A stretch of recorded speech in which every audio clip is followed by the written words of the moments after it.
Hi అండి, welcome to our channel Sari's kitchen. ఈరోజు సరీస్ కిచెన్లో మామిడికాయలతోని ఒక నిలవ పచ్చడిని చూపించబోతున్నానండి. ఈ పచ్చడి అనేది చాలా చాలా టేస్టీగా ఉంటుంది. ఇప్పుడు మనకు ఏ సీజన్లో అయినా మామిడికాయలు అనేవి దొరుకుతూనే ఉన్నాయి. ఇప్పుడు మనకు పునాసకాయలు అనేవి ఇయర్ అంతా కూడా దొరుకుతూనే ఉన్నాయి కదండి. సో ఇప్పుడు ఈ పునాస మామిడికాయలతోనే ఒక నిలవ పచ్చడిని చూపించబోతున్నాను. చాలా చాలా టేస్టీగా ఉంటుందండి ఈ పచ్చడి అనేది. అలాగే మనకు ఒక 2 months వరకు కూడా నిలవ ఉంటుందన్నమాట. ఇక్కడైతే నేను పునాసకాయలు కొంచెం చిన్నగానే ఉంటాయండి. మనకు సమ్మర్లో వచ్చేంత పెద్దగా అయితే కాయలు ఉండవు. సో ఈ కాయలు నేను 3 కాయలు తీసుకున్నాను. సో ఈ పునాసకాయల్లో ఇంకా పెద్ద సైజు అంటే ఇవే ఉంటాయి అన్నమాట. ఈ పెద్ద సైజు కాయలు ఒక 3 కాయలు తీసుకున్నాను. సో ఇవి మార్కెట్లో నాకైతే 50 రూపీస్కి 3 ఇచ్చారండి. ఎంత పుల్లగా ఉన్నాయంటే అంత పుల్లగా ఉన్నాయన్నమాట. వీటిని ముందుగానే శుభ్రంగా వాష్ చేసుకున్న తర్వాత వీటిని పొట్టు తీసుకోవాలండి. తడి అనేది ఎక్కడా కూడా తగలనివ్వద్దు. మీరు కాయలు వాష్ చేసుకోగానే శుభ్రంగా ముందు తుడుచుకోవాలన్నమాట. పొడి క్లాత్ పెట్టి తుడుచుకున్న తర్వాత ఇలాగ పొట్టు అంతా తీసేసుకోండి. ఈ పునాస మామిడికాయలకి పొట్టు అనేది కొంచెం మందంగా ఉంటుందండి. సో అందుకని పొట్టుతోని పచ్చడి అనేది బాగోదన్నమాట. సో అందుకని పొట్టు తీసుకుంటున్నాను. సో కాయలు కూడా చూడండి ఎల్లో కలర్లోకి వచ్చాయన్నమాట. గట్టిగా ఉన్నాయి బట్ ఎల్లో కలర్లో ఉన్నాయన్నమాట. ఈ కాయల్ని ఇలాగ తురిమేది ఉంటుంది కదండి, ఈ తురిమే దాంతో చక్కగా తురుముకోవాలన్నమాట.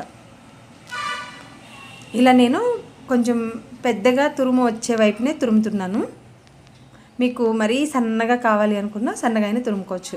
ఇలా తురిమితే ఏంటంటే మనకు అక్కడక్కడ అన్నంలో తగులుతూ చాలా బాగుంటుందన్నమాట. సో అందుకని నేను కొంచెం పెద్ద సైడ్ని తురిమాను. ఇలా తురుముకున్న తర్వాత ఇప్పుడు దీన్ని మనం కొలుచుకోవాలండి. ఎందుకంటే ఉప్పు కారం అన్నీ మనం మెజర్ చేసుకొని వేసుకుంటాం కాబట్టి దీన్ని ఒక గ్లాస్ తీసుకొని నేనైతే కొలుచుకుంటున్నాను. సో ఇలాగా ఒక బేషన్లో వేసుకోండి. ఇలా బేషన్లో వేసుకున్న తర్వాత ఇప్పుడు ఈ మీకు టెంకెలు కావాలి అంటే టెంకెలు కూడా కలుపుకోవచ్చు, బాగుంటుంది. సో లేదు అనుకుంటే మీరు తీసి పక్కన పెట్టేసేయండి వాటిని. సో నేనైతే ఇక్కడ టెంకెలు అయితే వేయట్లేదండి, తీసి పక్కన పెట్టేస్తున్నాను.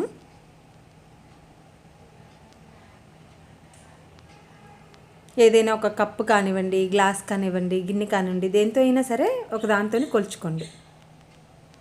సో నేనైతే ఇక్కడ ఒక గ్లాస్తో కొలుచుకుంటున్నాను. సో ఇదే గ్లాస్తో మళ్ళీ ఉప్పు కారం కూడా వేసుకోవాలన్నమాట. సో ఇక్కడ నాకు 5 గ్లాసులు అయిందండి. మొత్తము 5 గ్లాసుల తురుము అయిందనమాట. మీరు చాలా జాగ్రత్తగా ఎక్కడా కూడా తడి అనేది తగలనివ్వకండి. తడి తగిలితే మాత్రం పచ్చడి అనేది చాలా తొందరగా పాడైపోతుంది. సో అదొక్కటి గుర్తుపెట్టుకొని మనం పచ్చడి తయారు చేసుకుంటే చక్కగా నిల్వ ఉంటుంది. సో 5 గ్లాసులు అయింది కదా. సో 5 గ్లాసులకి నేను 1 గ్లాసు ఉప్పు, 1 గ్లాసు కారము తీసుకుంటున్నాను. అంటే 4 గ్లాసులకి 1 గ్లాసు ఉప్పు, 1 గ్లాసు కారం తీసుకోవాలి. సో ఇంకా మనకు 1 గ్లాస్ ఎక్స్ట్రా ఉంది కదా, దానికి కొద్దిగా వేసుకోవాలి. సో నేను కొంచెం ఉప్పు అనేది తక్కువ వేస్తున్నాను, తర్వాత చూసుకొని వేసుకోవచ్చని. ఇప్పుడు మాత్రం 1 గ్లాస్ కారము, అలాగే కొద్దిగా తక్కువగా ఉప్పు వేస్తున్నాను. కొద్దిగా పసుపును కూడా ముందుగానే వేశాను. ఇదేమో మెంతులు ఆవాల పొడి అండి. 2 టీ స్పూన్ల మెంతులు, 4 టీ స్పూన్ల ఆవాలు. సో వీటిని వేయించుకొని చక్కగా పొడి చేసుకొని పక్కన పెట్టుకున్నాను. సో ఆ పొడిని వేసుకున్నాను. అలాగే 4-5 వెల్లుల్లిపాయలు తీసుకొని వెల్లుల్లిపాయలన్నీ కూడా చక్కగా ఓల్చుకొని కొద్దిగా క్రష్ చేసుకొని వేసుకోండి.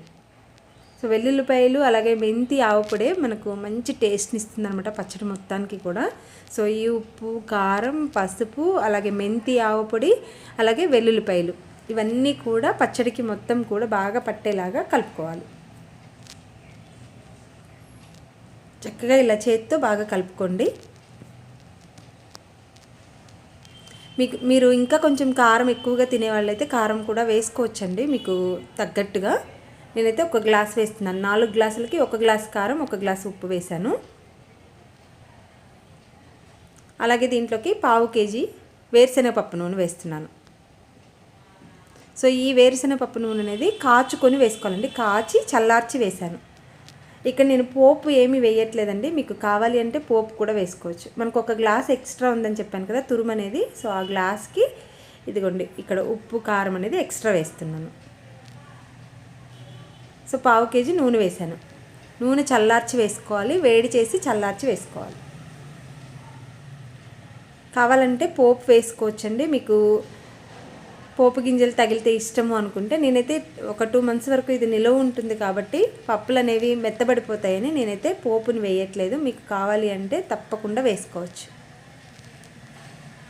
ఎండుమిరపకాయలు, జీలకర్ర, ఆవాలు, ఇంగువ వేసి చక్కగా పోపు వేసుకొని చల్లార్చుకొని పోసుకోండి దీంట్లోకి. సో నేనైతే వేయట్లేదు, నేను ఇలాగే కలిపి పెట్టాను. ఇలా దీన్ని ఒక 3 days పాటు ఇలాగే వదిలేసి చక్కగా కొద్దిగా పులుపంతా మొత్తము పట్టిన తర్వాత అప్పుడు ఏదైనా స్టోరేజ్ దాంట్లోకి స్టోర్ చేసుకోండి. ఇలా స్టోర్ చేసుకొని బయట పెట్టుకున్నా సరే బోలెడు రోజులు ఉంటుందండి. లేదు మీరు ఫ్రిడ్జ్లో పెట్టుకుంటే అయితే ఇంకా 3-4 నెలల వరకు ఈజీగా నిల్వ ఉంటుందన్నమాట. చూడటానికి కూడా చాలా చాలా బాగుంటుంది. ఇది వేడి వేడి అన్నంలో తింటే అద్భుతంగా ఉంటుందండి. మీరు కూడా ఈ పచ్చడిని తప్పకుండా ట్రై చేయండి. అలాగే వీడియో నచ్చితే మాత్రం తప్పకుండా లైక్ చేయండి, షేర్ చేయండి. అలాగే నా ఛానల్ని తప్పకుండా సబ్స్క్రైబ్ కూడా చేసుకోండి.